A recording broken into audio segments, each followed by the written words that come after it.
وعلیکم ورحمۃ اللہ وبرکاتہ. کیا حال ہے سب کا؟ الحمدللہ. روزے اچھے گزر رہے ہیں؟ کس کو بہت مشکل لگا روزہ؟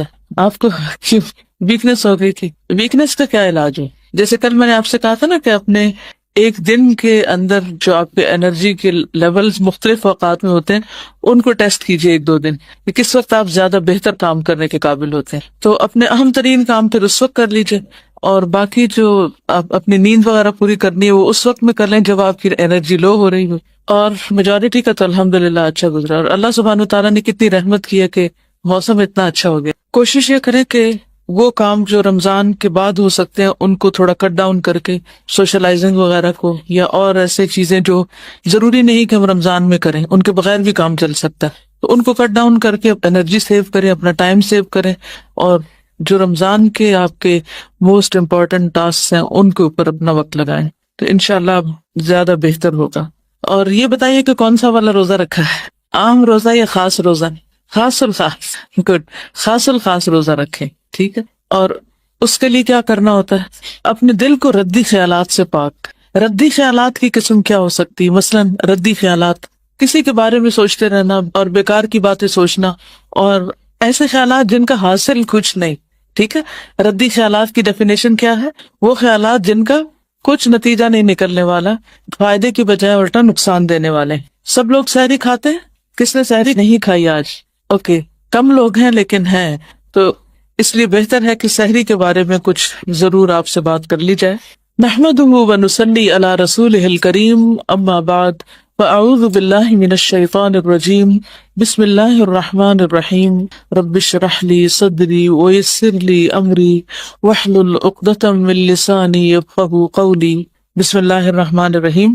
بعض لوگ سحری کرتے نہیں، بعض لوگ وقت سے پہلے کھا لیتے ہیں، جبکہ تاخیر سے کھانا اخلاق نبوت میں سے ہے. ابو درداء سے روایت ہے کہ رسول اللہ صلی اللہ علیہ وسلم نے فرمایا، 3 کام اخلاق نبوت میں سے ہیں: افطاری میں جلدی، سحری میں تاخیر، اور نماز میں دائیں ہاتھ کو بائیں ہاتھ پر رکھنا، یعنی ہاتھ باندھنا. تو سحری کا اہتمام ضرور کرنا چاہیے کیونکہ سحری کھانے میں برکت ہے. آپ صلی اللہ علیہ وسلم نے فرمایا، تسحروا فإن فی السحور برکہ.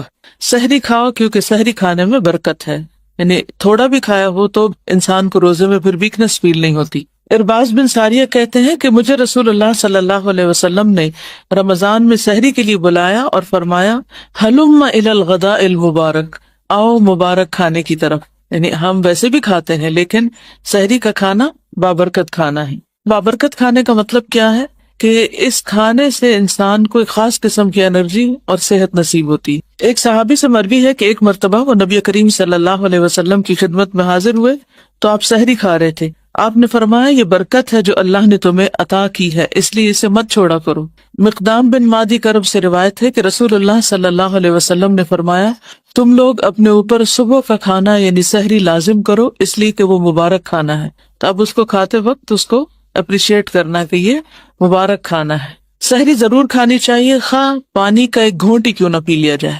بعضوں کا طبیعت نہیں مان رہی ہوتی یا راتیں چھوٹی ہونے کی وجہ سے بالکل بھوک نہیں ہوتی، تو ایسی صورت میں پانی پی لینا چاہیے. پھر سحری کھانے والوں پر رحمتیں نازل ہوتی ہیں. آپ کھا رہے ہوتے ہیں اور فرشتے آپ پر درود بھیج رہے ہوتے ہیں، مغفرت کی دعائیں کر رہے ہوتے ہیں، کیونکہ اس وقت یہ بہت کمی محسوس ہوتی ہے کہ اس وقت تو رات کا پچھلا پہر ہے اور استغفار قبول ہوتی ہے اور گناہوں کی بخشش ہوتی ہے، اور ہم کھانے میں لگے ہوئے ہیں. ایک ایسی گلٹ سی اندر آتی ہے، تو اس وقت تسلی رکھنی چاہیے کہ جب تک ہم کھا نہیں رہے تھے اور جاگ رہے تھے اس وقت میں ہم دعا کر رہے تھے، اور اب ہم کھانے کی وجہ سے دعا نہیں مانگ سکتے تو فرشتے دعائیں مانگ رہے ہیں. اس سے پھر انسان کے اندر ایک پازیٹیوٹی آتی ہے، خوشی آتی. کھجور بہترین سحری. کچھ بھی کھائیں لیکن کھجور کا 1 2 3 پیس تک ضرور لے لیں کیونکہ اس سے آپ کو انرجی ملے گی. اور پھر افطار کا وقت خوشی کا وقت ہوتا ہے. روزہ دار کو 2 خوشیاں حاصل ہوتی، ایک وہ وقت جب وہ افطار کرتا ہے اور دوسرے جب وہ اپنے رب سے ملاقات کرے گا. میرا نہیں خیال کہ کسی بھی کھانے میں اور کسی بھی وقت کھانے میں اتنی خوشی ہوتی ہو جتنی افطار کے وقت 2 گھونٹ پانی پی کر ہی خوشی ہو جاتی. تو اس وقت یہ یاد کریں، آج آپ کا ہوم ورک ہے یہ کہ افطار کے وقت آپ نے یہ بات یاد رکھنی ہے کہ ایک دن مجھے اپنے رب سے ملاقات کرنی ہے.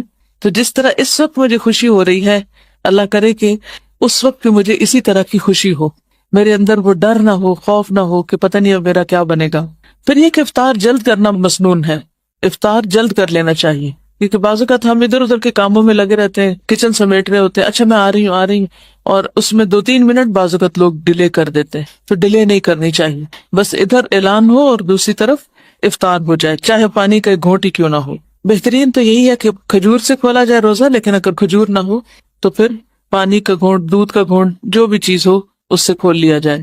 سحری اور افطاری دونوں اوقات میں انسان اللہ سبحانہ وتعالیٰ سے دعائیں کر سکتا ہے، اور ان دعاؤں میں خصوصاً اپنی بخشش کی دعا، کیونکہ اگر بخشش ہو گئی تو سمجھیے کہ سب کچھ ٹھیک ہو گیا۔ ہمارا الٹیمیٹ گول تو یہی ہے کہ ہم اللہ سبحانہ وتعالیٰ کو راضی کرنے اور اللہ تعالیٰ ہم سے راضی ہو جائے۔